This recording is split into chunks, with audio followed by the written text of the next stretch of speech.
Asian পেইন্টসের সঙ্গে দীর্ঘ 40 বছরের ব্যবসায়িক সম্পর্কের উদযাপন উপলক্ষে আসানসোলে এক বিশেষ অনুষ্ঠানের আয়োজন করা হয়। এই উপলক্ষে শহরের পরিচিত প্রতিষ্ঠান পোদ্দার পেইন্টস অ্যান্ড হার্ডওয়্যারের অনুষ্ঠিত হয় এক জমকালো সেলিব্রেশন। এই অনুষ্ঠানে উপস্থিত ছিলেন টলিউডের জনপ্রিয় অভিনেত্রী সৌরসেনী মৈত্র। সেখানে তিনি এশিয়ান পেইন্টসের সেলিব্রিটি রয়্যাল ডিসপ্লে কন্টেস্টে অংশগ্রহণ করেন। অভিনেত্রী জানান, আসানসোলে এসে তার খুব ভালো লাগছে। তিনি প্রথমবার এখানে এসেছেন এবং শোরুমের মালিক ও উপস্থিত সকলের আন্তরিক ব্যবহারে তিনি অত্যন্ত খুশি। ভবিষ্যতে বারবার আসানসোলে আসতে চান বলেও জানান তিনি।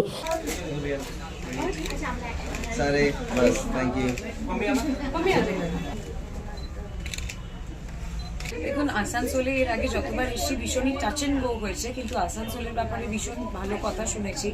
আমার খুব কাছের একটি ছোটবেলার বন্ধুর আসানসোলে বিয়ে হয়েছে, সে বারবার বলতো আয় আয় আয়। আনফর্চুনেটলি এবারও ওর সাথে দেখা হবে না, কিন্তু সব থেকে ভালো যেটা লাগছে যে এশিয়ান পেইন্টসের সাথে আমি এসেছি আসানসোলে, এবং অফকোর্স এখন আমরা আছি স্যার বলে দিয়েছেন, এবং খুব খুব ভালো লাগছে কারণ এনারা এতটাই ওয়েলকাম শিওর। আর এবং আসানসোলের একটু স্টোরে ঢুকতেই দেখলাম এত সুন্দর সুন্দর মুখ দেখতে পেলাম, আমি বুঝলাম যে আচ্ছা, Asansol is the place for beauty. আর অফকোর্স এশিয়ান পেইন্টস সেম কথা বলে, it talks about royalty, it talks about luxury. তো হ্যাঁ, ভীষণ ভালো লাগছে। আয়োজকদের তরফে জানানো হয়, এই বিশেষ দিনে গ্রাহক ও শুভানুধ্যায়ীরা অভিনেত্রীর সঙ্গে সরাসরি মিট অ্যান্ড গ্রিট করার সুযোগ ছিল।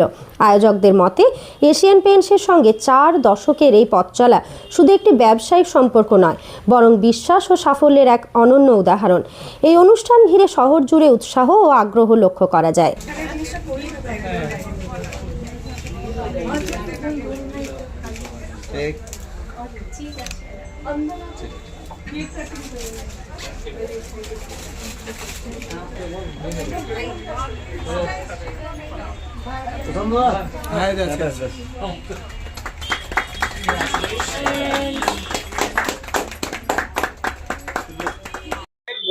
চল্লিশ বছর ধরে আসানসোলবাসী যে আমাকে সহযোগিতা করেছে, তার জন্য সবাইকে অসংখ্য ধন্যবাদ। হ্যাঁ, তাদের শুভকামনা কামনা করি। ধন্যবাদ।